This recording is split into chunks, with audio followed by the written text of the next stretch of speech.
Bismillahirrahmanirrahim. Assalamualaikum warahmatullahi wabarakatuh.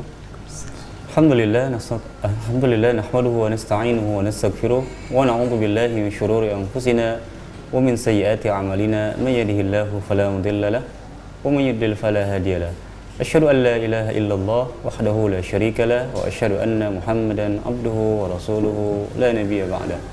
Apa kabar para pemirsa Ahsan TV dimanapun Anda berada? Alhamdulillah berjumpa kembali di program Ahsan TV dalam kajian tematik kita di Ba'da Maghrib ini. Alhamdulillah di studio Ahsan TV telah kedatangan Al-Ustaz pada kesempatan malam hari ini bersama Al-Ustaz Rizal Junior hafizahullah ta'ala. Para pemirsa Ahsan TV dimanapun Anda berada, di waktu yang singkat ini insyaallah Ustaz nanti akan menyampaikan pembahasan yang sangat menarik dan insyaallah akan memberikan faedah yang sangat bermanfaat bagi kita semua. Adapun tema yang kita bahas pada kesempatan malam hari ini tentang urgensi akhlak dalam Islam. Oleh karena itu, sebelum Ustaz memulai pembahasan di malam hari ini, kita sapa terlebih dahulu kepada Al-Ustaz. Assalamualaikum warahmatullahi wabarakatuh. Waalaikumsalam warahmatullahi wabarakatuh. Bagaimana Ustaz kabar antum? Sehat alhamdulillah. Alhamdulillah khair. Barakallahu fikum. Ya. Baik para pemirsa, insyaallah nanti beberapa jam ke depan di segmen Ba'da Maghrib, Ustaz akan menyampaikan kajian di malam hari ini dan insyaallah nanti di Ba'da Isya Ustaz juga akan menjelaskan berkaitan dengan talkshow pendidikan. Oleh karena itu, insyaallah mohon dipersiapkan alat tulis yang memang dirasa penting bagi nanti jika antum dirasa penting dalam pembahasan yang nanti insyaallah akan disampaikan oleh Ustaz. Untuk menyingkat waktu, kami persilakan kepada Ustaz. Falyatafaddal masykuran. Jazakumullahu khairan. Bismillahirrahmanirrahim. Alhamdulillah. Wassalatu wassalamu ala Rasulillah wa ala alihi wa ashabihi wa man ittaba'a bihudahu ila yaumil qiyamah, amma ba'd. Kaum muslimin dan muslimat rahimakumullah dimanapun Anda berada, Assalamualaikum warahmatullahi wabarakatuh. Waalaikumsalam. Alhamdulillah, segala puji hanya terpanjatkan untuk Allah subhanahu wa ta'ala, dan dialah yang maha berhak untuk menerima pujian-pujian dari seluruh hambanya.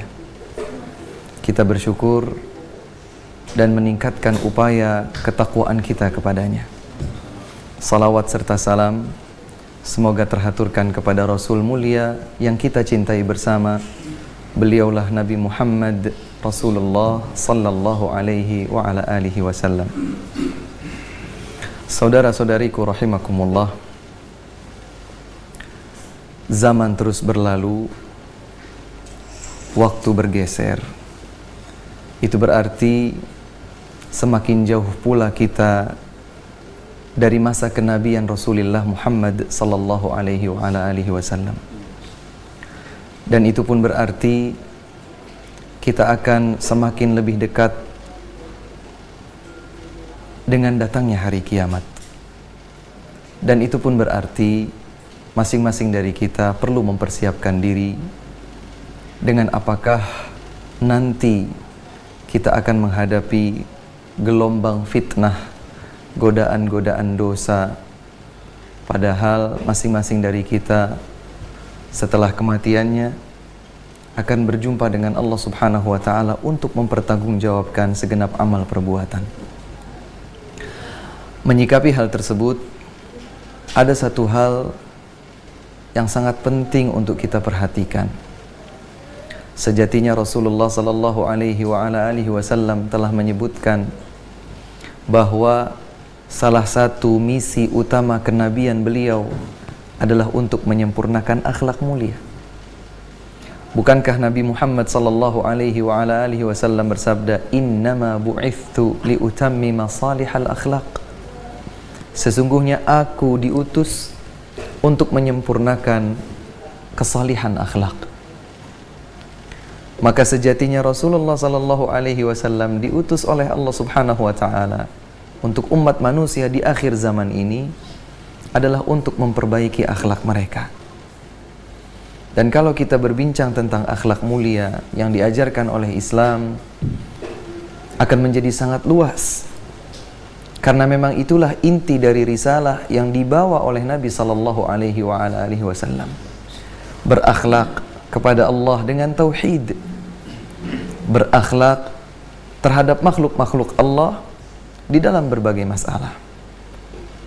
Oleh karena itu, kalau kita membaca ayat-ayat Al-Quran, kalau kita mengkaji hadis-hadis yang dituntunkan oleh Rasulullah sallallahu alaihi wasallam, maka semestinya kita termotivasi, kita terdorong untuk bersemangat dari waktu ke waktu memperhatikan kualitas akhlak mulia kita, kualitas akhlak mulia orang-orang yang kita cintai di antara anggota keluarga.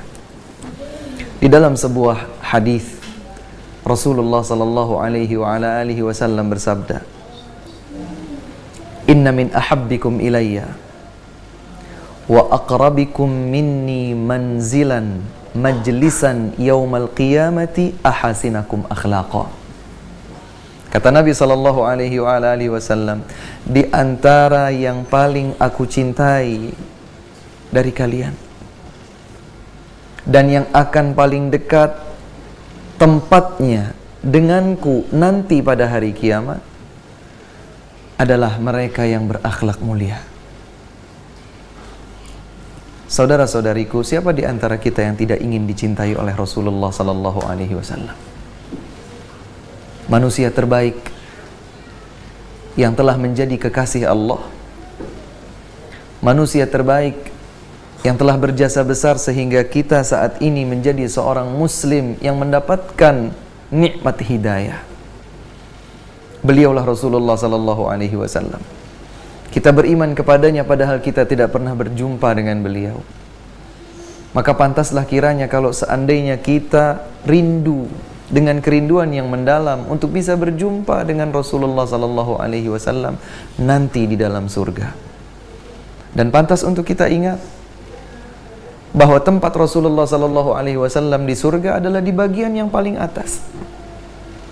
Merupakan kebahagiaan, kebanggaan dan kedudukan tinggi tersendiri bagi diri seorang hamba apabila ia dicintai oleh Rasulullah dan disandingkan dekat dengan beliau di dalam surga, tentu saja yang tertinggi. Kata Nabi sallallahu alaihi wasallam, di antara yang paling aku cintai di antara kalian dan di antara yang akan paling dekat tempatnya bersamaku nanti di surga pada hari kiamat adalah mereka yang akhlaknya mulia. Allahu Akbar. Begitu pula di dalam hadis yang lain, Rasulullah sallallahu alaihi wasallam menyatakan, "Ana za'imun bi baitin fi rabadil jannah liman taraka al-mira'a wa in kana muhiqqa." Aku yang akan memberikan jaminan surga, jaminan satu rumah di bagian pelataran surga, di bagian bawah surga, bagi seseorang yang meninggalkan debat kusir meskipun dia berposisi benar.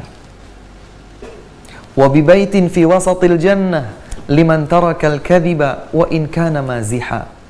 Dan aku menjamin sebuah rumah di tengah surga bagi seorang hamba yang meninggalkan dusta sekalipun tengah bercanda. Wa bi baitin fi a'lal jannati liman hasuna khuluquhu. Dan aku menjamin sebuah rumah di bagian atas surga bagi seorang hamba yang mulia akhlaknya. Maka apabila kita ingin menjadi seorang hamba yang tidak hanya dicintai oleh Allah Subhanahu wa taala tetapi juga dicintai oleh Rasulullah sallallahu alaihi wasallam, berupayalah untuk menjadi seorang hamba yang berakhlak mulia. Akhlak yang dituntunkan di dalam Al-Quran, akhlak yang dituntunkan di dalam sunnah bimbingan Rasulullah sallallahu alaihi wasallam, disertai keteladanan generasi terdahulu yang berada di atas kesalihan. Rasulullah sallallahu alaihi wasallam di kesempatan yang lain pernah ditanya oleh para sahabatnya, "Wahai Rasulullah, apakah yang paling banyak memasukkan manusia ke dalam surga?" Beliau menjawab, "Taqwallah wa husnul khuluq." Bertakwa kepada Allah dan berakhlak mulia. Itulah dua hal yang akan paling banyak menyebabkan manusia masuk ke dalam surga. Nabi ditanya lagi, "Wahai Rasulullah, apa yang paling banyak menyebabkan manusia masuk ke dalam neraka?" Rasulullah sallallahu alaihi wasallam menjawab, "Al-famu wal farj." Mulut dan kemaluan. Lihat bagaimana Rasulullah sallallahu alaihi wasallam yang tidak pernah berucap dari hawa nafsu beliau, wahyu yang setiap saat terungkap dari bibir indah beliau, bahwa yang paling banyak memasukkan manusia ke dalam surga Allah Subhanahu wa taala adalah takwa kepadanya dan akhlak mulia. Akhlak mulialah yang akan menjadikan seseorang mulia di hadapan Allah, mulia di hadapan hamba-hambanya. Banyak orang berkata, "Ustadz, akhlak mulia itu apa?" Akhlak mulia ini luas.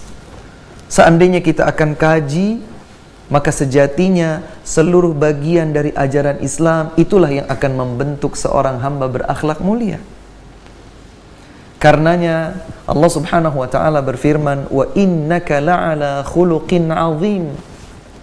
Sesungguhnya engkau wahai Muhammad sungguh berada di atas akhlak yang luhur. Abdullah bin Abbas radhiyallahu anhuma menafsirkan ayat ini dan berkata, "Ai la'ala dinin 'azim wa huwa al-Islam." Rasulullah sallallahu alaihi wasallam berada di atas akhlak yang luhur, itu artinya Rasulullah sallallahu alaihi wasallam berada di atas agama yang luhur. Apa itu? Islam. Dan karenanya pula tatkala ibunda kita Aisyah radhiyallahu anha ditanya, "Wahai ibunda Aisyah, bagaimanakah dahulu akhlak Rasulullah sallallahu alaihi wasallam?" Maka beliau seakan tidak memiliki jawaban yang lain kecuali ungkapannya yang sungguh luar biasa. Kana khuluquhul Quran. Dahulu akhlak Nabi sallallahu alaihi wasallam adalah implementasi Al-Quran, cerminan Al-Quran yang telah diwahyukan oleh Allah Subhanahu wa taala. Maka apabila kita ditanya apa itu akhlak mulia, maka akhlak mulia adalah seluruh tuntunan yang telah diajarkan di dalam Islam. Bagaimana seorang hamba menghambakan dirinya kepada Allah, mengabdikan dirinya hanya untuk Allah. Itulah akhlak seorang hamba kepada Allah. Bagaimana seorang hamba berinteraksi dengan sesama makhluk Allah, baik itu manusia, bahkan hewan, tumbuh-tumbuhan, diatur sedemikian indah di dalam Islam, akhlak. Terlebih, saudara-saudariku, ada sebuah hadis yang sahih yang diriwayatkan oleh Imam At-Tirmidzi dan sampai jalan sanadnya kepada sahabat mulia Abu Hurairah radhiyallahu anhu. Nabi bersabda, "Khaslatan la yajtami'ani fi munafiq." Ada dua sifat, ada dua perangai yang tidak mungkin terdapat pada diri seorang munafik. Berarti dua sifat ini sifat baik. Karena tidak mungkin ada pada diri seorang munafik. Karena orang munafik itu bukan orang baik. Seseorang yang menampilkan kebaikan dari luar, namun menyembunyikan keburukan. Ia tampilkan Islam, tapi ia sembunyikan kekafiran. Ia hias bibirnya dengan kata-kata iman, tapi ia sembunyikan kebenciannya terhadap Allah, terhadap Rasulullah, terhadap agama Islam. Na'udzubillah. Kata Nabi SAW, ada dua perangai yang tidak mungkin terdapat pada diri seorang munafik. Husnu samtin wa fiqhun fid din. Akhlak mulia dan ilmu agama. Percayalah, karena tidak ada bimbingan yang lebih baik, yang lebih indah daripada bimbingan Rasulullah sallallahu alaihi wasallam. Jika kita ingin menjadi seorang mukmin sejati yang jauh dari kemunafikan, maka hendaklah kita bersemangat di dalam mengupayakan proses pembentukan akhlak mulia di dalam diri kita. Dan ini tidak memandang usia. Apakah dia masih kecil, ataukah dia sudah menjadi orang tua, atau bahkan sudah menjadi kakek dan nenek. Karena tuntunan Allah Subhanahu wa ta'ala tidak khusus hanya berlaku bagi orang-orang dengan kalangan usia atau status sosial tertentu. Berlaku sama. Apabila seorang hamba berakhlak mulia kepada Allah, berakhlak mulia kepada dirinya sendiri, berakhlak mulia kepada sesama makhluk Allah Subhanahu wa taala, yakinlah bahwa dengan itu ia terbebas dari kemunafikan. Namun ingat bahwa akhlak mulia tidak berdiri dengan sendirinya. Akhlak yang benar-benar mulia pasti akan diterangi oleh pelita ilmu. Karenanya Rasulullah SAW menyebutkan keduanya secara bersamaan. Manalah mungkin seseorang dikatakan berakhlak mulia kalau ternyata dia lakukan perangai-perangainya itu bukan tanpa ilmu. Tanpa ilmu. Sehingga menjadi perangai yang berjalan begitu saja. Seperti budaya atau kebiasaan. Berbeda dengan seorang yang memang membentuk dirinya, mengupayakan dengan ilmu, dengan bimbingan pelita Al-Quran, cahaya sunnah Rasulullah SAW, maka itulah yang akan membentuk akhlak mulia pada diri seorang hamba. Sehingga tatkala Nabi SAW menyatakan, innama bu'ithtu liutammi masalihal akhlaq, sesungguhnya aku diutus untuk menyempurnakan akhlak yang salih. Dan itu artinya tidak hanya berlaku di zaman beliau bersama para sahabatnya saja. Karena risalah Rasulullah SAW berlaku sampai hari kiamat terjadi, maka itu pula yang menjadi inti dari risalah beliau SAW. Banyak sekali ayat-ayat Allah Subhanahu wa taala dan hadis-hadis Rasulullah SAW yang menekankan akan hal ini. Sehingga kita tidak perlu khawatir. Kalau kita ingin mencari keteladanan seperti apa saya agar bisa menjadi seorang hamba berakhlak mulia, contohlah, teladanilah Rasulullah SAW, karena beliau telah mendapatkan pujian langsung dari Allah Subhanahu wa taala, wa innaka la'ala khuluqin 'azim. Sesungguhnya engkau wahai Muhammad benar-benar berada di atas akhlak yang mulia. Sehingga Allah Subhanahu wa taala menjadikan Rasulullah SAW sebagai suri tauladan terindah. Laqad kana lakum fi Rasulillahi uswatun hasanah. Sungguh telah ada untuk kalian pada diri Rasulullah SAW akhlak yang mulia. Saudara-saudariku, terlebih di zaman seperti sekarang, semakin waktu bergeser, rasanya semakin teriris hati ini, cemburu, karena melihat begitu banyak penyimpangan-penyimpangan terjadi semakin jauh dari tuntunan Islam yang suci. Dan disinilah semestinya setiap orang tua terpanggil untuk dapat betul-betul mengkondisikan dirinya agar dapat menjadi teladan setidaknya bagi anak-anaknya. Dan hendaknya pula seorang ayah, seorang ibu juga terpanggil untuk mengkondisikan anak-anaknya agar berakhlak dengan akhlak yang mulia. Dalam sebuah hadis Rasulullah SAW bersabda, sebagaimana dijelaskan oleh Anas bin Malik radhiyallahu anhu, Nabi menyatakan, la ya'ti 'alaikum zamanun illa walladhi ba'dahu syarrum minhu hatta talqaw rabbakum. Tidak datang kepada kalian suatu masa kecuali masa setelah itu akan lebih buruk dari masa tersebut. Sekarang zaman tiba, maka zaman setelahnya akan lebih buruk dari zaman ini.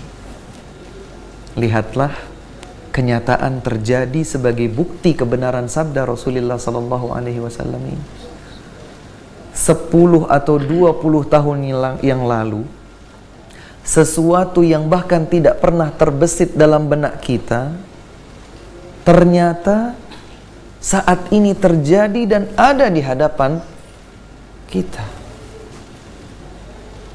Jadi sesuatu yang 20 tahun lalu bahkan tidak tersirat dalam benak kita, keburukan-keburukan, penyimpangan akhlak tidak terbesit dalam benak kita. Tapi sekarang itu benar-benar nyata, real di hadapan kita. Maka yang tentunya mengajak kita untuk mencermati lebih dalam adalah, lantas bagaimana dengan putra-putri anak keturunan kita 10 atau 20 tahun yang akan datang? Sementara kita tidak mungkin akan selalu mendampingi mereka. Maka yang paling penting adalah bagaimana agar kita memiliki semangat untuk membekali diri ini, meningkatkan kualitas akhlak mulia di hadapan Allah Subhanahu wa Ta'ala dan di hadapan makhluknya. Dan dengan itu pula kita akan memberikan bimbingan kepada putra-putri kita. Jadikan mereka cinta kepada Rasulullah Sallallahu Alaihi Wasallam. Jadikan pula mereka cinta terhadap tuntunan sunnah yang telah diajarkannya kepada kita. Ini barangkali sedikit yang dapat kami hantarkan tentang akhlak mulia. Semoga Allah Subhanahu wa Ta'ala menggugah hati kita, menjadikan masing-masing di antara kita tersadarkan dan semakin membuka diri, semakin membuka mata ini, bahwa orang-orang yang kita cintai, keluarga kita, anak keturunan kita, semoga Allah Subhanahu wa Ta'ala menjadikan mereka semua generasi yang salih dan salihah, dan menjadi investasi jangka panjang di kehidupan akhirat kelak. Wallahu ta'ala a'lamu bis-shawab, wa akhiru da'wana alhamdulillahi rabbil alamin. Alhamdulillah, jazakumullah khairan kepada Ustaz Rizal Juliar hafizahullah ta'ala, yang di kesempatan kali ini telah memberikan faedah ilmu yang sangat luar biasa. Para pemirsa Ahsan TV dimanapun Anda berada, tibalah saatnya kami memberikan kesempatan kepada para pemirsa yang berada di rumah untuk bisa berinteraktif kepada kami di nomor 0813-1004-0253. Kita terima ada penelpon pertama yang masuk, kami persilahkan. Halo, Assalamualaikum. Assalamualaikum. Halo. Mohon maaf Pak, suaranya agak kecil, bisa dikeraskan Pak? Terputus, ya. Bisa dicoba kembali Pak. Sambil menunggu penelpon yang masuk Ustaz, kita bacakan beberapa pertanyaan dari SMS. Silahkan. Pertanyaan pertama dari Bapak Nurdin Ustaz di Oku Timur, Sumatera Selatan. Masya Allah. Ya. Pertanyaannya adalah, Ustaz, bagaimana menjaga akhlak yang baik kepada orang tua, terutama ayah? Karena ayah saya wataknya sangat keras Ustaz. Saya berlemah lembut malah dikasari Ustaz. Mohon nasihatnya Ustaz, fadhol. Masya Allah, Bapak Nurdi yang ada di Sumatera Selatan. Sumatera Selatan. Senang sekali bisa terjalin kontak komunikasi meski jarak jauh. Semoga Allah Subhanahu wa Ta'ala mempersatukan kita di atas persaudaraan iman dan kecintaan terhadap sunnah Nabi Sallallahu Alaihi Wasallam. Akhlak mulia seorang anak kepada orang tuanya adalah sesuatu yang lazim dan tidak bisa terelakkan. Bahkan sampai pun kalau kedua orang tua kita adalah seorang non-muslim. Sampai pun kalau kedua orang tua kita adalah seorang non-muslim, maka wajib atas diri kita untuk tetap menjaga akhlak mulia di hadapan mereka. Kalau ternyata orang tua kita memiliki watak yang keras, kita lembuti, tetap juga dia keras, maka bersabarlah. Apalagi orang tua, semakin waktu, semakin lebih tua, semakin kembali kepada kondisi kekanak-kanakannya. Bersabarlah. Tidak ada sesuatu pun yang dijalankan dengan penuh kesabaran kecuali akan berbuah manis kebahagiaan. Ketika kita bersabar, ketika kita tetap istiqamah, maka kita akan mendapatkan hasilnya manis terasa. Saya teringat akan sebuah kisah yang diriwayatkan oleh Imam Muslim tentang keislaman ibunda sahabat mulia Abu Hurairah radhiyallahu anhu. Kisahnya cukup panjang, singkatnya adalah, setelah Abu Hurairah radhiyallahu anhu masuk Islam, sementara sang ibu masih dalam kondisi musyriknya. Dari waktu ke waktu Abu Hurairah senantiasa mengajak ibunda beliau untuk masuk, berlapang dada masuk ke dalam Islam. Hari demi hari dilampaui. Tidak ada hasil yang menggembirakan sebagaimana diharapkan oleh Abu Hurairah radhiyallahu anhu. Suatu saat, ketika Abu Hurairah sedang mengajak ibundanya untuk masuk ke dalam Islam, ternyata bukan hanya sekedar menolak ajakan masuk Islam itu, bahkan ibunda Abu Hurairah radhiyallahu anhu sampai berani menghardik, mencaci maki Rasulullah sallallahu alaihi wasallam di hadapan anaknya. Maka kondisi itu membuat sedih yang sangat mendalam pada diri Abu Hurairah radhiyallahu anhu, sehingga ia bergegas menuju Rasulullah sallallahu alaihi wasallam. Duhai Rasulullah, sesungguhnya aku memiliki ibunda yang demikian-demikian, dan aku senantiasa mengajak beliau untuk berlapang dada menerima Islam. Tapi hari ini aku tidak kuat. Hari ini aku mendengar beliau mencaci maki engkau. Bantulah aku wahai Rasulullah. Bantulah aku, doakan untuk ibuku agar beliau mendapatkan hidayah Islam. Diangkatlah tangan Nabi SAW. Doa beliau simpel. Allahumma hdi umma Abi Hurairah. Ya Allah, berikanlah hidayahmu untuk ibunda Abu Hurairah. Yakin bahwa doa Nabi SAW terkabulkan. Ia kembali lagi ke rumah. Diketuknya pintu rumah yang ternyata terkunci dari dalam, dan beliau mendengar bahwa ibundanya meminta beliau untuk menunggu di luar rumah. Tunggulah di depan wahai Abu Hurairah. Terdengar percikan air, tanda bahwa beliau sedang mandi. Kemudian dipakailah pakaian terbaik yang dimilikinya. Dibukalah pintu rumahnya. Wahai anakku Abu Hurairah, asyhadu an la ilaha illallah wa asyhadu anna Muhammadar Rasulullah. Dari kondisi kafirnya sampai kondisi Islamnya. Bersyukurlah kalau orang tua kita sudah seorang muslim. Kalaulah beliau memiliki perangai yang keras, bersabarlah. Dan pastikan bahwa Allah Subhanahu wa ta'ala maha mampu untuk memberikan hidayah kepada seorang hamba yang dikehendakinya. Semoga Allah Subhanahu wa ta'ala memberikan kesabaran bagi kita di dalam mengajak orang lain kembali kepada Allah Subhanahu wa ta'ala. Wallahu a'lam bissawab. Jazakallahu khairan Ustaz atas jawabannya. Barakallahu fiikum. Pertanyaan berikutnya Ustaz dari hamba Allah di Cikarang Ustaz. Pertanyaannya adalah, Ustaz, bagaimana jika anak ingin mengajak teman-teman perempuan anak semasa sekolah Ustaz? Nah ini bapak-bapak Ustaz, untuk mengaji sunnah, namun istri anak keberatan Ustaz. Apakah sikap saya salah Ustaz? Fadhal Ustaz. Masya Allah, barakallahu fiikum. Kita harus waspada di tengah-tengah upaya kita untuk melakukan kebaikan. Kita harus waspada terhadap perangkap-perangkap syaitan. Usaha seseorang untuk berbagi kebaikan dengan orang lain itu sesuatu yang mulia, tapi harus diimbangi dengan cara yang mulia dan tepat pula. Cara yang hikmah, cara yang dituntun dengan ilmu bersumber dari Al-Quran dan Sunnah Nabi Sallallahu Alaihi Wasallam. Ketahuilah bahwa Allah Subhanahu Wa Taala tidak membebani seorang hamba di atas kemampuan yang dimilikinya. Manakala kita memiliki kemampuan untuk menyampaikan kebaikan tanpa mengundang madarat atau dampak buruk, lakukanlah dengan cara hikmah sesuai tuntunan Nabi Sallallahu Alaihi Wasallam.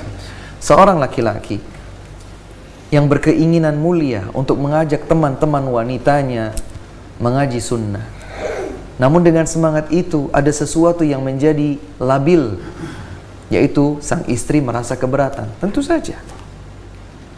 Apalagi kalau ternyata ajakan tersebut adalah ajakan yang multifungsi atau multitafsir, yang bisa dipahami A, bisa dipahami B, bisa dipahami C, atau yang lainnya.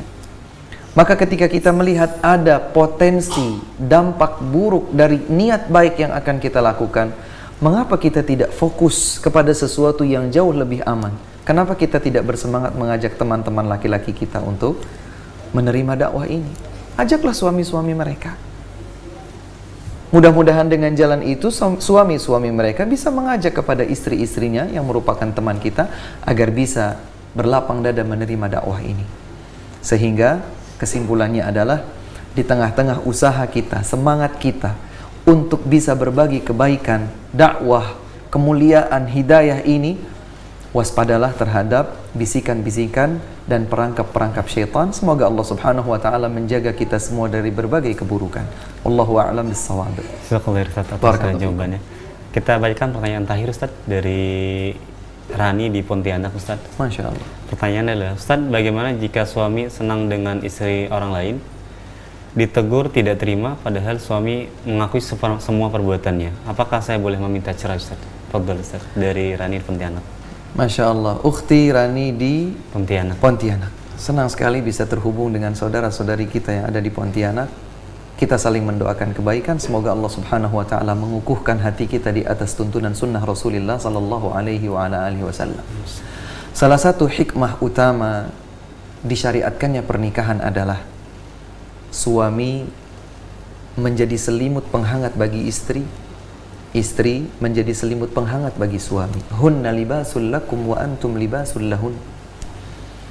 Sehingga di dalam ayat yang lain Allah Subhanahu wa taala menyatakan litaskunu ilaiha wa ja'ala bainakum mawaddatan wa rahmah. Kita sering mendengar sakinah, mawaddah, rahmah. Itulah yang sejatinya menjadi dambaan setiap pasangan suami istri. Apabila terjadi gemuruh di tengah-tengah perjalanan rumah tangga, ada percikan-percikan yang tidak ringan, maka berupayalah untuk mengkomunikasikan dengan baik. Seorang suami keliru, ia telah menyadari kekeliruan dan kekhilafannya, tetapi setiap kali memberikan masukan kepadanya, ia mengelak. Saudariku Rani dan segenap saudara-saudariku dimanapun Anda berada, terkadang kita menyampaikan sebuah kebaikan itu tidak salah. Namun terkadang pula kita perlu memperhatikan metodologi penyampaian kebaikan tersebut. Tentu saja hal ini belum disebutkan secara terperinci, tetapi intinya adalah kalau seorang wanita, istri, atau seorang pria, laki-laki sudah tidak dapat lagi dipersatukan dalam ikatan pernikahan karena sudah hilang, sudah kering, sudah hampa, sudah alpa di tengah-tengah keluarga mereka, arti sakinah, arti mawaddah, arti rahmah sudah tidak ada. Mereka telah terkuasai oleh syaitan. Maka banyak-banyak beristighfar kepada Allah Subhanahu wa taala. Dan jika memang tidak bisa lagi disatukan, maka boleh bagi seorang istri untuk mengajukan perpisahan dari suaminya yang semakin waktu semakin menjauh dari ketaatan kepada Allah Subhanahu wa taala. Tapi tentu saja permasalahan ini menjadi semakin lebar kalau kita melihat dari sudut-sudut pandang lain yang lebih luas. Saya tidak tahu apakah pasangan suami istri tersebut, ya, Ibu Rani tadi, apakah sudah dianugerahi anak keturunan yang semestinya juga menjadi pertimbangan tersendiri sebelum memutuskan mengajukan perceraian. Kemudian apa yang sekiranya berkembang terjadi di antara mereka berdua, separah apa kondisi suaminya, dan sesabar apa kondisi istrinya. Ini semua membutuhkan pembahasan yang tidak ringan, sehingga bertakwalah kepada Allah. Dalam ayat 2, 3, 4, dan 5 surat At-Talaq, Allah Subhanahu wa ta'ala pernah berjanji, وَمَنْ يَتَّقِ اللَّهَ يَجْعَلْ لَهُ مَخْرَجًا. Barang siapa yang bertakwa kepada Allah, Allah akan berikan jalan keluar. وَيَرْزُقْهُ مِنْ حَيْثُ لَا يَحْتَسِبْ. Dan akan Allah berikan rizki dari arah yang tiada disangka. وَمَنْ يَتَّقِ اللَّهَ يَجْعَلْ لَهُ مِنْ أَمْرِهِ يُسْرًا. Barang siapa takwa kepada Allah, maka Allah akan jadikan setiap urusannya mudah. وَمَنْ يَتَّقِ اللَّهَ يُكَفِّرْ عَنْهُ سَيِّئَاتِهِ وَيُعْظِمْ لَهُ أَجْرًا. Barang siapa takwa kepada Allah, Allah akan ampuni dosa-dosanya dan Allah akan agungkan balasan pahala baginya. Bertakwalah kepada Allah. Dekatkan diri kita kepada Allah Subhanahu wa ta'ala. Tingkatkan kualitas takwa kita kepada Allah. Semoga dengan itu menjadi semakin lebih indah perjalanan hidup ini, menjadi semakin terang langkah-langkah yang perlu kita tempuh di dalam menghadapi segenap ujian di kehidupan ini. Wallahu ta'ala a'lamu bis-shawab. Jazakumullah khairan atas penjelasannya. Baik para pemirsa San TV dimanapun Anda berada, inilah akhir perjumpaan kita di waktu yang sangat singkat ini. Kami ucapkan jazakumullah khairan kepada Ibu Rani, kemudian Pak Nurdin yang di waktu singkat ini bisa berpartisipasi dalam program kajian tematik kita bersama Ustaz Rijal Wiliar hafizahullah ta'ala. Mudah-mudahan apa yang beliau sampaikan memberikan faedah yang sangat bermanfaat bagi kita semua di kemudian hari insyaallah ta'ala. Kami kru yang bertugas pada saat kali ini mohon undur diri, kami tutup. Subhanakallahumma bihamdika asyhadu an la ilaha illa anta astaghfiruka wa atubu ilaik. Assalamualaikum warahmatullahi wabarakatuh. Waalaikumsalam warahmatullahi wabarakatuh. جزاء الإحسان إلا الإحسان